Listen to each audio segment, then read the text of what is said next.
কিছু মহিলা হাসিমুখে আসেন, মনোমুগ্ধকর কথা বলেন এবং প্রথম নজরে একেবারে নিখুঁত বলে মনে হয়। কিন্তু যখন আপনি তাদের সত্যিকার অর্থে পর্যবেক্ষণ করেন, বাইরের দিকে তাকান, তখন আপনি বুঝতে পারেন যে সেই যত্ন সহকারে তৈরি চেহারার পিছনে এমন কিছু লুকিয়ে আছে যা চিৎকার করে বলে, নিম্ন মানসিক মূল্য। এবং আপনি কি জানেন মূল সমস্যাটি কি? অনেক গুণী পুরুষ অভাবকে ভালোবাসার সাথে, প্রয়োজনীয়তাকে প্রকৃত সংযোগের সাথে গুলিয়ে ফেলেন এবং শেষ পর্যন্ত এমন মহিলাদের সাথে জড়িয়ে পড়েন যারা কেবল তাদের শক্তি নিষ্কাশন করে, তাদের সময় নষ্ট করে এবং আপনি যে অভ্যন্তরীণ শান্তির জন্য এত লড়াই করেছেন তা ধ্বংস করে। এই চ্যানেলের লক্ষ্য কাউকে বিচার করা নয়, বরং আধুনিক সম্পর্কের বাস্তবতার দিকে আপনার চোখ খুলে দেওয়া, যাতে আপনি এমন কাউকে বাঁচানোর চেষ্টা করে নিজেকে হারানো বন্ধ করেন যিনি নিজেকে খুঁজে পেতেও চান না, যার বিকশিত হওয়ার কোনো আগ্রহ নেই। তাই, আপনি যদি আবেগগত বুদ্ধিমত্তা বিকাশ করতে এবং সুস্থ সম্পর্ক গড়ে তুলতে চান, তাহলে চ্যানেলটি সাবস্ক্রাইব করুন, বেলটি সক্রিয় করুন যাতে আপনি কোনো বিষয়বস্তু মিস না করেন এবং সেই সিদ্ধান্তকে আরও দৃঢ় করার জন্য কি আমি মূল্যবান নারীদের বেছে নিই। নিচে মন্তব্য করুন। এই ভিডিওটি এমন সত্য প্রকাশ করবে যা খুব কম লোকেরই খোলাখুলিভাবে বলার সাহস আছে। আসুন সরাসরি সেই লক্ষণগুলিতে যাই যা প্রতিটি বুদ্ধিমান পুরুষের স্বীকৃতি দেওয়া উচিত। একজন নারীর মানসিক মূল্যবোধের অভাবের প্রথম লক্ষণ হল মনোযোগের ক্রমাগত প্রয়োজন, যেন বেঁচে থাকার জন্য এটি অক্সিজেন। সে ভালোবাসা, শ্রদ্ধা বা সত্যিকারের সংযোগ খায় না, সে কেবল বাহ্যিক বৈধতা খায়, লাইক, বার্তা, দৃষ্টি, ক্রমাগত নিশ্চিতকরণ যে তার এখনও আপনার উপর ক্ষমতা আছে। মনোযোগ দিন। যদি আপনি তাৎক্ষণিকভাবে সাড়া না দেন, তাহলে সে বিরক্ত হয়, নাটক তৈরি করে এবং আপনি কোথায় ছিলেন তা নিয়ে প্রশ্ন তোলে। কিন্তু যদি আপনি খুব দ্রুত সাড়া দেন, প্রকৃত আগ্রহ দেখান, তাহলে সে আগ্রহ হারিয়ে ফেলে। এটি ক্ষমতার ছদ্মবেশে অভাবের একটি ধ্রুবক মনস্তাত্ত্বিক খেলা। উচ্চমূল্যবান নারীদের দৃঢ় আত্মসম্মান থাকে এবং প্রতি 5 মিনিটে এই স্বীকৃতির প্রয়োজন হয় না কারণ তারা ইতিমধ্যেই সম্পূর্ণ বোধ করে। দ্বিতীয় লক্ষণ হল যখন সে কোনো প্রাক্তন সম্পর্কে ইতিবাচক কিছু বলতে পারে না। প্রথম ডেটে সে কেবল বিশ্বাসঘাতকতা, অসম্মান, ভয়াবহ পূর্ববর্তী পুরুষদের কথা বলে। কিন্তু ভাবুন, যদি সমস্ত সম্পর্ক খারাপভাবে শেষ হয়ে যায়, তাহলে সাধারণ বিভাজন কি? ঠিক, নিজেকে। এটি মানসিক অপরিপক্কতা এবং নিজের ভুল স্বীকার করতে অক্ষমতা প্রকাশ করে। একজন পরিণত নারী তার ভুল স্বীকার করে এবং প্রাক্তন সঙ্গীদের অপমান করে না। তৃতীয় লক্ষণ হল তোমার সীমানা এবং সময়ের প্রতি শ্রদ্ধার অভাব। একজন নিম্নমানের মহিলা মনে করে তোমার 2-4-7 উপলব্ধ থাকা উচিত। বন্ধুবান্ধব, পরিবার, কাজ বা শখের প্রতি প্রতিশ্রুতি ব্যক্তিগত প্রত্যাখ্যান হিসাবে ব্যাখ্যা করা হয়।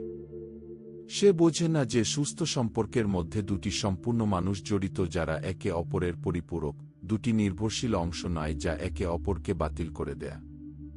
সে তোমাকে তোমার সামাজিক বৃত্ত এবং তোমার কার্যকলাপ থেকে বিচ্ছিন্ন করতে চায়। এটা ভালোবাসা নয়, এটা স্নেহের ছদ্মবেশে নিয়ন্ত্রণ। চতুর্থ লক্ষণ হল সে তোমার জীবনে মূল্যহীন কিছু যোগ করে না। লক্ষ্য করো, যেহেতু তুমি একসাথে আছো, তুমি কি বড় হয়েছ নাকি তুমি কেবল তার তৈরি করা মানসিক সংকটগুলি পরিচালনা করছো। একজন মূল্যবান মহিলা অনুপ্রাণিত করেন, লক্ষ্যকে সমর্থন করেন, অর্জন উদযাপন করেন। তিনি তোমার বিকাশের জ্বালানি, বাধা নন। পঞ্চম লক্ষণ হল যৌনতাকে কারসাজি এবং নিয়ন্ত্রণ হিসেবে ব্যবহার করা। যখন তুমি তার ইচ্ছামত সবকিছু করো, তখন তুমি নিজেকে উপলব্ধ দেখাও। যখন তুমি দ্বিমত পোষণ করো বা সীমা নির্ধারণ করো, তখন যৌনতা শাস্তির রূপ হিসেবে অদৃশ্য হয়ে যায়।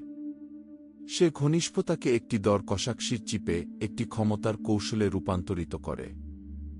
সুস্থ সম্পর্কগুলি প্রকৃত সংযোগের উপর ভিত্তি করে তৈরি হয়, মনস্তাত্ত্বিক যুদ্ধের উপর নয়। ষষ্ঠ লক্ষণ হল চেহারা এবং বাহ্যিক অনুমোদনের বাইরে প্রকৃত উদ্দেশ্যের অভাব। তার জীবন আবর্তিত হয় অন্যরা তাকে কিভাবে দেখে, পোশাক, স্থান, ছবি, পছন্দ, এসবের চারপাশে। বাস্তব স্বপ্ন, দীর্ঘমেয়াদী লক্ষ্য সম্পর্কে জিজ্ঞাসা করুন এবং নীরবতা বা খালি উত্তরগুলি পরম অতিপ্রাকৃততা প্রকাশ করে। সপ্তম লক্ষণ হল সম্পর্কের মধ্যে প্রতিযোগিতা তৈরি করা। সে অন্য পুরুষদের সাথে প্রেম করে, কৌশলগতভাবে প্রাক্তন প্রেমিকদের কথা উল্লেখ করে, প্রেমিকদের কাছ থেকে দৃশ্যমান বার্তা রেখে যায়। সবকিছুই কাম্য বোধ করা এবং আপনার উপর তার ক্ষমতা নিশ্চিত করা। এটি আবেগ নয়, এটি বিষাক্ততা। অষ্টম এবং শেষ লক্ষণ, সম্ভবত সবচেয়ে প্রকাশক, হয়তো সবচেয়ে প্রকাশক, হল সে তার চারপাশের কারো সাথে সুস্থ সম্পর্ক বজায় রাখে না। কোনো প্রকৃত বন্ধু নেই, পরিবারের সাথে ক্রমাগত দ্বন্দ্ব, ভেঙে পড়া বন্ধুত্ব। যদি সে কারো সাথে সুস্থ সম্পর্ক বজায় রাখতে না পারে, তাহলে কেন সে তোমার সাথে থাকতে পারবে? তাই চিন্তা করুন, একজন উচ্চমূল্যবান মহিলাকে যা সংজ্ঞায়িত করে তা হল সোশ্যাল মিডিয়ায় তার শরীর, ডিজাইনার পোশাক বা ব্যয়বহুল জায়গা নয়। এটি হল সে যে শান্তি প্রেরণ করে, সে যে মানসিক স্থিতিশীলতা নিয়ে আসে, তুমি একসাথে যে পারস্পরিক বিকাশ তৈরি করেছ, তার জীবনের সত্যতা। তুমি এমন একজন সঙ্গীর যোগ্য যে তোমার জীবনে যোগ করবে, গড়ে তুলবে এবং প্রশান্তি দেবে, বিযোগ করবে, ধ্বংস করবে বা আবেগের ঝড় তৈরি করবে না। তুমি যার সাথে ডেটিং করছো তার মধ্যে যদি এই 8টি লক্ষণ শনাক্ত করে থাকো, তাহলে সম্ভবত তোমার জীবন এবং হৃদয়ে কাকে প্রবেশ করাবে সে সম্পর্কে আরও বুদ্ধিমান সিদ্ধান্ত নেওয়ার সময় এসেছে। বুদ্ধিমান সম্পর্ক, ব্যক্তিগত বিকাশ এবং পুরুষ মনোবিজ্ঞান সম্পর্কে আরও শক্তিশালী কন্টেন্ট চান? সাবস্ক্রাইব করুন, বিজ্ঞপ্তি চালু করুন এবং ভিডিওটি লাইক করুন। এই ভিডিওটির লক্ষ্য হল অন্যান্য পুরুষদের এই সত্যগুলি বুঝতে সাহায্য করা এবং কি আমি মূল্যবান নারীদের বেছে নিয়েই কি মন্তব্য করা। যে পুরুষ এই লক্ষণগুলি চিনতে পারে এবং মানসিক বুদ্ধিমত্তা বিকাশ করে, সে আর কখনো তার প্রাপ্যের চেয়ে কম গ্রহণ করবে না। যখন সে একটি মানসম্পন্ন ভোজ খেতে পারবে, তখন সে আর কখনো টুকরো টুকরো করে সন্তুষ্ট হবে না। পরবর্তী ভিডিওতে দেখা হবে। আন্তরিক শুভেচ্ছা।